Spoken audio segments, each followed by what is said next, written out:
Rappel théorique. Un persona est une représentation semi-fictive de votre client idéal, construite à partir de données réelles, comportements, données démographiques, motivations, freins et d'hypothèses raisonnées.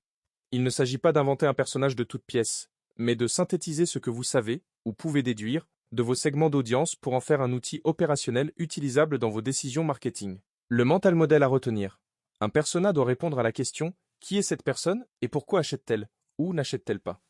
Il se situe à l'intersection des données démographiques, âge, situation professionnelle, revenus, des données psychographiques, valeurs, style de vie, aspirations, et des données comportementales, habitudes d'achat, canaux préférés, points de friction. Un bon persona est nommé, incarné et directement actionnable. Erreur fréquente à éviter: créer un persona trop générique femme, 25-45 ans, active, confondre le persona avec un segment statistique. Ou encore, inventer des caractéristiques sans les ancrer dans des insights réels. Un persona sans frustration ni motivation profonde ne sert à rien. Mini-exemple: Sophie, 34 ans, responsable RH dans une PME, cherche des formations en ligne flexibles car elle a peu de temps libre. Elle est sceptique face aux promesses trop commerciales et privilégie les avis d'autres professionnels avant d'acheter. Moins. Énoncé de l'atelier. Vous venez d'étudier la définition et le rôle des personas, puis vous avez travaillé sur l'extraction d'insights.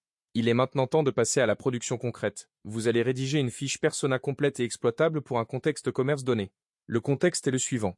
Une boutique en ligne spécialisée dans la vente de matériel de sport pour la pratique du running. Chaussures, vêtements techniques, accessoires connectés. La boutique s'adresse à des coureurs amateurs, âgés de 25 à 50 ans, qui achètent en ligne, mais hésitent souvent à cause du manque de conseils humains et de la difficulté à choisir le bon équipement sans l'essayer. À partir de ce contexte, vous devez construire une fiche persona en mobilisant vos connaissances sur les critères démographiques, psychographiques et comportementaux vus dans les activités précédentes. Étape 1. Définir les grandes lignes du profil. Commencez par poser les fondations de votre persona. Identité, prénom, âge, situation familiale, profession, niveau de revenu approximatif, situation géographique et mode de vie.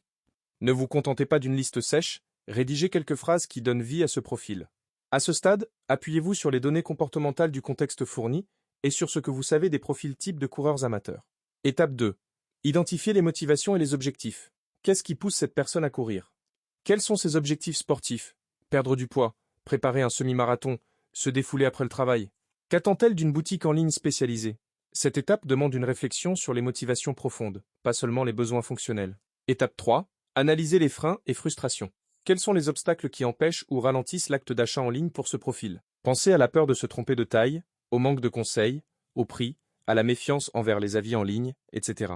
Cette section est souvent négligée, mais elle est cruciale pour orienter les décisions marketing, argumentaire, réassurance. Service client, politique de retour. Étape 4. Décrire les comportements digitaux. Sur quels canaux cette personne s'informe-t-elle avant d'acheter? Utilise-t-elle des comparateurs, des forums, des réseaux sociaux, YouTube? À quelle fréquence achète-t-elle en ligne? Quel est son niveau de confiance envers les achats en ligne? Quelle est sa sensibilité au prix versus à la qualité?